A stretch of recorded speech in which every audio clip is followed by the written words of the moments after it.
As the Duke held her, he became suddenly aware of his own racing heartbeat. Confused, he wondered if he had fallen ill, even checking his forehead for fever. Yet the sensation remained. The only explanation that crossed his mind was the woman in his arms, the one he found himself unable to look away from. When she later opened her eyes, the room was dark and quiet, giving her the unsettling feeling that much more time had passed than a simple blink. As she stretched in her chair, something heavy slid from her shoulders. Looking down, she realized it was a luxurious man's coat.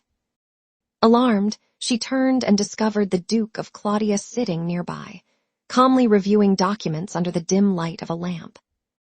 He explained that after the vassals' meeting ended, he had heard that Lady Annecy was visiting. He mentioned hearing that Evangeline had left her with the preparations for the meeting. Though she quickly tried to clarify that the Duchess had already completed most of the arrangements beforehand, the Duke bluntly pointed out that Evangeline had still left midway through. Despite his frankness, he soon praised the meeting's results. He had particularly noticed the thoughtful replacement of the chairs with more comfortable ones, and the decision to distribute documents printed in larger fonts. Hearing his specific praise filled her with pride and relief. His words made her feel truly acknowledged. He then showed her a personnel management document and asked if she had helped write it. She firmly denied it, insisting that Evangeline had written it entirely herself.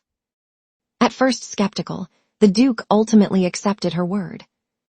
His expression softened as he smiled warmly, saying he was proud of his sister. In that moment, he looked less like a powerful noble and more like a devoted older brother who deeply cherished the sibling he had once seen as a child in his arms, but who now seemed to be growing up. As he removed his glasses and pressed the bridge of his nose, she realized his eyes were bloodshot. He explained that it was a chronic problem caused by the endless paperwork he handled. Seeing the strain on him reminded her of Evangeline's quiet worries about her brother, how he constantly overworked himself while telling her to rest. Without thinking, she suggested a warm compress to soothe his eyes. When he showed curiosity, she demonstrated by warming her hands and gently placing them over his eyelids, explaining that warmth could help relieve the fatigue. Only after doing so did she suddenly realize the impropriety of her actions. Embarrassed and flustered, she quickly pulled away and apologized, explaining it was simply a habit from caring for her family. The Duke, however, stared at her in silence. Once again, the strange pounding in his chest returned.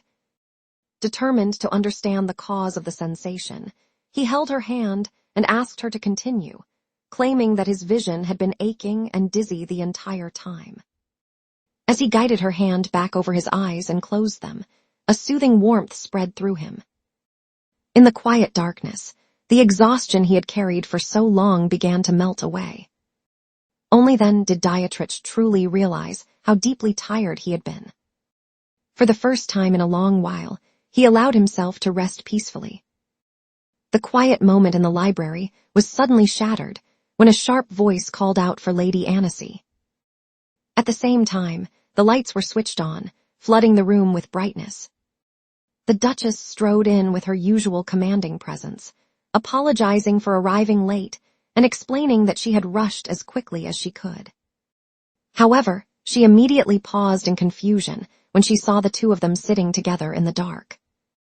Both Lariette and the Duke quickly tried to brush it off, attempting to assure her that nothing was wrong. Before the explanation could go further, the Duchess hurried over to Lariette's side.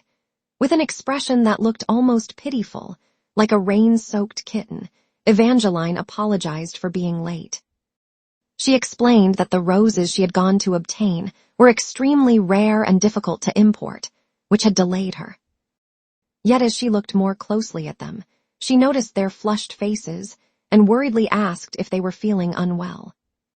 Lariette, still dizzy and bright red, hurried to insist that she was completely fine. The Duchess then explained that she had initially wanted to send a subordinate to handle the errand, but had been told she needed to go personally to secure the flowers.